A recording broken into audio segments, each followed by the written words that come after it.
അങ്ങനെ നമ്മളുടെ വൈകുന്നേരത്തെ പണിയെല്ലാം തുടങ്ങി. അപ്പോൾ പിള്ളേർ 4:30 ആയപ്പോഴത്തേന് വന്നേ. അപ്പോഴത്തേന് ചായയൊക്കെ ഇട്ട് വെച്ച് അവർക്ക് ചായയും കഴിക്കാനൊക്കെ കൊടുത്തു. പിന്നെ കുറച്ച് കപ്പ ഇരിപ്പുണ്ടായിരുന്നു. എന്നാൽ വൈകിട്ട് വേവിക്കാനായിട്ടാൽ മതി. അത് കൊത്തി എരിഞ്ഞ് അടുപ്പിലോട്ട് ഉപ്പിട്ട് വേഗം വെച്ചു. ഞാൻ അപ്പോഴത്തേന് കുടിക്കാനുള്ള വെള്ളവും പിന്നെ അരി അടുപ്പിലിടണം. കഴിഞ്ഞ ദിവസം എല്ലാം ഗ്യാസിൽ തന്നെയായിരുന്നു. ഗ്യാസിന് നല്ല ചിലവായിരുന്നേ.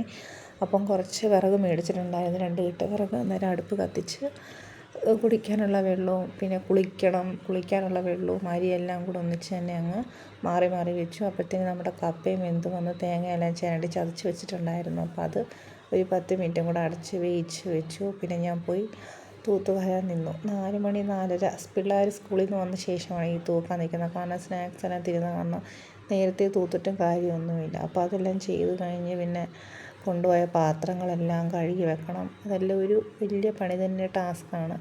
പിന്നെ അതെല്ലാം കഴുകി വെച്ചു. കഴുകിയ ശേഷം പിന്നെ കഞ്ഞിക്ക് വെള്ളം വെച്ച് ചൂടായി. പിന്നെ അരി അടുപ്പയിലിട്ടു. അതിൻ്റെ ഇടയ്ക്ക് ചിന്നുമോൾ ഓരോന്നിന് വിളിക്കും. അപ്പോൾ ഓരോന്നും പകുതി ഇട്ടേച്ച് പോവും, പിന്നെയും വന്ന് ചെയ്യും. അങ്ങനെ പിന്നെ അവളെ ഉറക്കിയ ശേഷമാണ് പിന്നെ ചായ വെക്കാനൊക്കെ നിന്നത്. വൈകുന്നേരം പിന്നെ ചായ നിർബന്ധമായതുകൊണ്ട് പാൽ ഒരു 6:30 ആകുമ്പോഴത്തേന് അടുപ്പിൽ വെച്ച് ചായയും കുടിച്ചു.